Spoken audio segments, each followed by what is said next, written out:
Hello বন্ধুরা, আশা করি আপনারা সবাই ভালো আছেন আর আপনারা দেখছেন আপনাদের প্রিয় ইউটিউব চ্যানেল জেআই ইনফরমেশন। আজকের এই ভিডিওতে অত্যন্ত গুরুত্বপূর্ণ আপডেট নিয়ে আলোচনা করব। আপনারা যারা পিএম কিষাণ সম্মান নিধির আওতায় প্রত্যেক বছর ৬,০০০ টাকা করে পান, তাদের জন্য বড় আপডেট উঠে এসেছে কেন্দ্র সরকার থেকে। তো সেই আপডেট কিভাবে কি করতে হবে সমস্ত কিছু আলোচনা করব এই ভিডিওর মাধ্যমে। তার আগে আপনাদের বলে রাখি, আপনারা যদি এই সমস্ত আপডেটের কাজগুলো না করে থাকেন তাহলে পরবর্তী কিস্তির টাকা আর আপনাদের অ্যাকাউন্টে আসবে না। তো অবশ্যই আপনারা মনোযোগ সহকারে এই ভিডিওটি অতি যত্ন সহকারে দেখবেন প্রথম থেকে শেষ পর্যন্ত, তাহলে আপনাদেরকেই পড়তে হবে বিপদে। তো সেই বিপদের হাত থেকে বাঁচতে হলে আপনারা অবশ্যই এই ভিডিওটি প্রথম থেকে শেষ পর্যন্ত দেখবেন আর বুঝবেন। তো চলুন সেই আপডেটটি, সেই প্রতিবেদনটি ভালো মতো ভাবে দেখে নিই কি সেই আপডেট কেন্দ্র সরকার থেকে এসেছে। সরাসরি চলে এলাম সেই প্রতিবেদনে। এখানে আপনারা দেখতে পাচ্ছেন কৃষকদের জন্য বড় আপডেট, অবিলম্বে এই কাজটি করুন, না হলে অ্যাকাউন্টে আসবে না টাকা। তো আপনারা বুঝতে পাচ্ছেন হেডিং দেখে। তো আপনাদের কি করতে হবে, কিভাবে কি করবেন সমস্ত কিছু এই প্রতিবেদনে বলা হয়েছে। তো এখানে বলেছে, দেশের কৃষকদের অর্থনৈতিক নিরাপত্তার জন্য কেন্দ্রীয় ও রাজ্য সরকারের অনেক ধরনের পরিকল্পনা চালাচ্ছে। ফলে গত কয়েক বছরের কৃষকদের আয় বৃদ্ধি হয়েছে।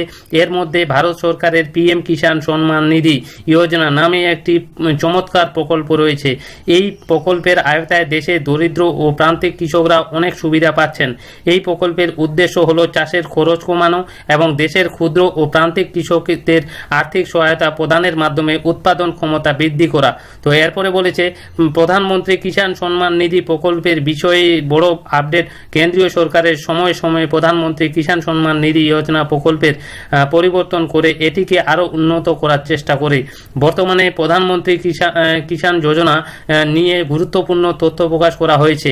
এই তথ্যটি মাথায় রাখা খুব জরুরি। তো কারণ এই তথ্যের মাধ্যমে জানানো হয়েছে, যদি কোনো কৃষক একটি মোবাইল নম্বর থেকে ২ বা ততোধিক রেজিস্ট্রেশন করে থাকে তাহলে তিনি এই প্রকল্পের সুবিধা থেকে বঞ্চিত হতে পারে। তো আপনারা বুঝতে পারছেন প্রতিবেদন দেখে। তো আপনারা যদি একটি মোবাইল নাম্বার দিয়ে ২ বা ততোধিক পিএম কিষাণ যোজনায় আওতায় আপনারা আবেদনটি করে থাকেন বা আপনারা আবেদন করেছিলেন ২ বা ততোধিক, যেমন পরিবারের স্বামী স্ত্রী হলে একটি নাম্বার দিয়ে ২ জনের করেছেন, তাহলে আপনারা খুব বিপদে পড়তে পারেন। তো আপনাদের কি করতে হবে সমস্ত কিছু এই প্রতিবেদনে বলা হয়েছে।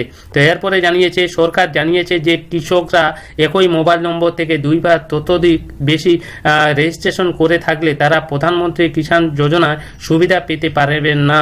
কোনো কৃষক যদি এই মোবাইল নম্বর থেকে ২ বা ততোধিক রেজিস্ট্রেশন করে থাকে তাহলে শীঘ্রই তাদের সেই নম্বর পরিবর্তন করতে হবে। আপনারা বুঝতে পারলেন যে আপনাদের ফ্যামিলিতে ২ জন ব্যক্তির একই মোবাইল নাম্বার, যদি একটাই মোবাইল নাম্বার যদি থেকে থাকে তাহলে আপনারা খুব বড় বিপদে পড়তে চলেছেন, কারণ আপনাদের সেই টাকা আর দেওয়া হবে না। তো তার জন্যই আপনাদের অতি শীঘ্রই পিএম কিষাণ সম্মান নিধি যোজনার যেই একটি নাম্বার ২ জন ব্যক্তি রয়েছে বা ৩ জন ব্যক্তি রয়েছে, সমস্ত ব্যক্তির মোবাইল নাম্বার আলাদা আলাদা করতে হবে বা ইন্ডিভিজুয়ালি করতে হবে। তো সেটার জন্য আপনাদের এই আপডেট। তো এরপরে বলেছে, মোবাইল নম্বর আপডেটের করার নির্দেশিকা। কেন্দ্রীয় সরকার নির্দেশ জারি করেছে যে কৃষকদের এই মোবাইল নম্বর আপডেট করার জন্য ৩০শে সেপ্টেম্বর ২০২৪ পর্যন্ত সময় দেওয়া হয়েছে।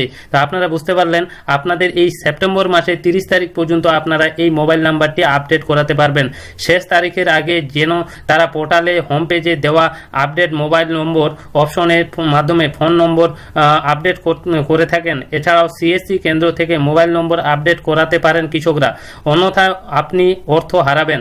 তো আপনারা বুঝতে পারছেন ৩০ তারিখের মধ্যে আপনাদের আপডেট করতে হবে। এছাড়াও আপনারা কিভাবে করবেন সেটা নিজের মোবাইল ফোনের মাধ্যমে আপনারা আপডেটটি করাতে পারেন, অথবা আপনারা সিএসসি, আপনাদের আশেপাশে সিএসসি সেন্টারে গিয়ে সেখানে মোবাইল নাম্বারটি আপডেট করাতে পারেন। তো যদি না করে থাকেন তাহলে অবশ্যই করিয়ে নেবেন, না হলে আপনারা অর্থ হারাবেন, টাকা আর পাবেন না। একই মোবাইল নাম্বার থেকে একাধিক রেজিস্ট্রেশন করা কৃষকরা এই প্রকল্পের সুবিধা পাবেন না। তাই কৃষকদের অবিলম্বে মোবাইল নম্বর আপডেট করাতে হবে। যদি কেউ এটি না করে থাকে তাহলে এই স্কিমের পরবর্তী কিস্তি আসবে না অ্যাকাউন্টে। তো আপনাদের জন্য খুব ইম্পর্টেন্ট আপডেট, আপনারা অবশ্যই মোবাইল নাম্বারটি আপডেট করিয়ে নেবেন, না হলে আপনাদের অ্যাকাউন্টে আর পরবর্তী কিস্তির টাকা আসবে না। এই ছিল আমাদের আপডেট, এই ছিল কেন্দ্র সরকারের আপডেট। আপনারা হয়তো বুঝে গেছেন। তো আপনাদের কি করতে হবে, কত তারিখের মধ্যে করতে হবে সমস্ত কিছু আপনাদের পড়িয়ে শোনালাম। তো অবশ্যই ভিডিওটি যদি ভালো লেগে থাকে তাহলে আপনারা অবশ্যই লাইক করবেন, বন্ধুদের সঙ্গে শেয়ার করবেন, আর এই ধরনের আপডেট পেতে গেলে অবশ্যই চ্যানেলটি সাবস্ক্রাইব করে পাশে থাকা bell icon all notification on করে রাখবেন। তো আবার ফিরছি পরবর্তী নিউ আপডেট নিয়ে। আপনারা সবাই ভালো থাকবেন।